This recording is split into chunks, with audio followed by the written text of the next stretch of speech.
বন্ধুরা সবাই ভালো আছেন তো? আজকে আমি অন্যরকম নিয়মে সোয়াবিন পটল দিয়ে একটা আমিষ তরকারি বানাবো। অন্য দিন তো আমি নিরামিষ বানাই।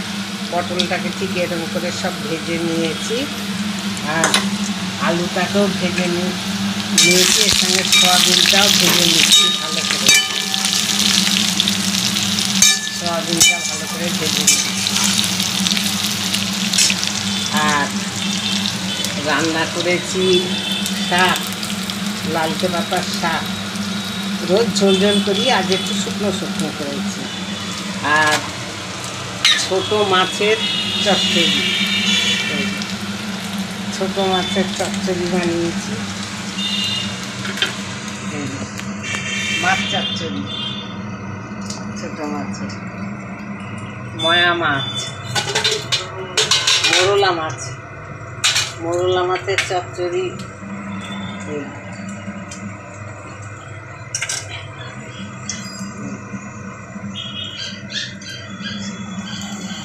সোয়াবিন আলুটাকে ভালো করে লাল করে ভেজে নিই।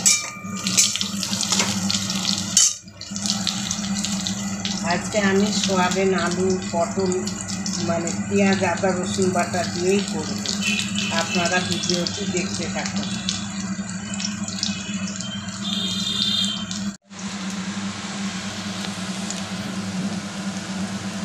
আমি কড়াইয়ে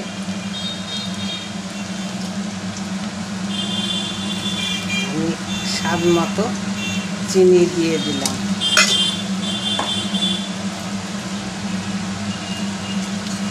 জিরে গুঁড়ো 1 চামচ দিয়ে দিলাম, ধনে গুঁড়ো 1 চামচ দিয়ে দিলাম,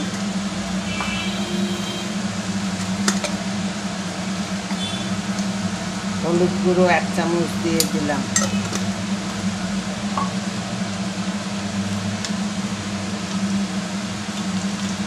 স্বাদ মতো লবণ দিয়ে দিলাম।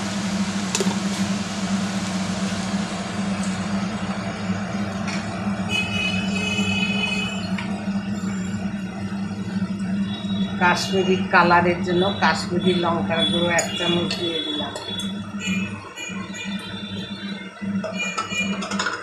আমি পেঁয়াজ আদা রসুন বেটে রেখেছিলাম, সেটা দিয়ে দিলাম।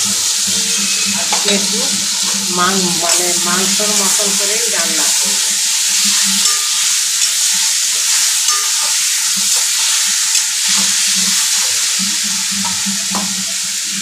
আর বেটে রেখেছিলাম আদা আর কাঁচা লঙ্কা 2 চামচ দিয়ে দিলাম। দিয়ে ভালো করে এবার কষিয়ে নেব।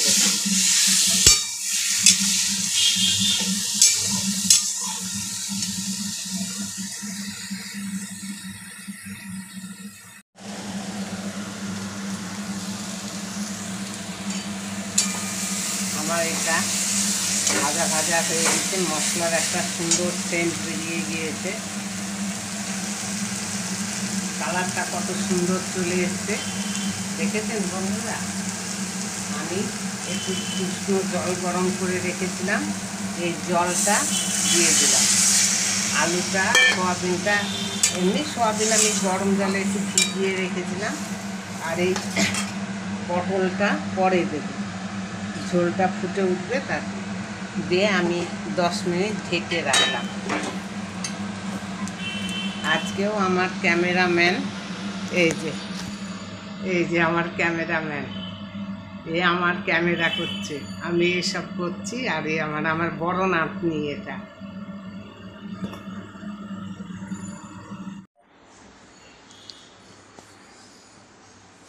এবার আমি ঢাকনাটা খুলে রাখলাম।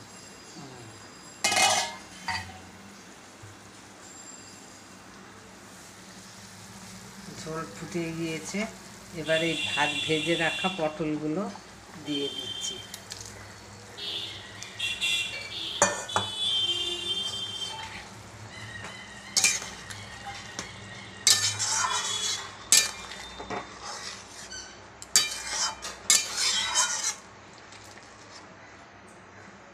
মিনিট মতো ঢেকে রাখলাম।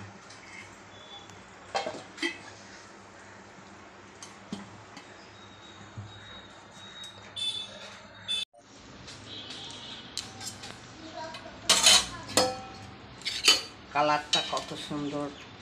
আমি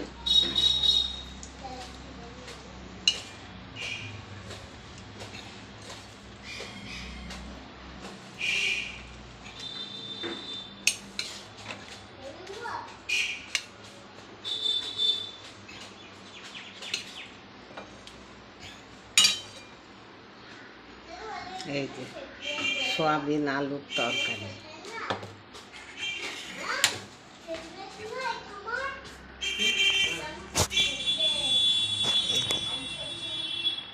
এই ভিডিওটি যদি আপনাদের ভালো লাগে, লাইক কমেন্ট শেয়ার অবশ্যই করবেন, সাথে সাবস্ক্রাইবও করে দিয়েন। ভালো থাকবেন, সুস্থ থাকবেন। আবার আপনাদের সঙ্গে দেখা হবে পরের ভিডিও নিয়ে।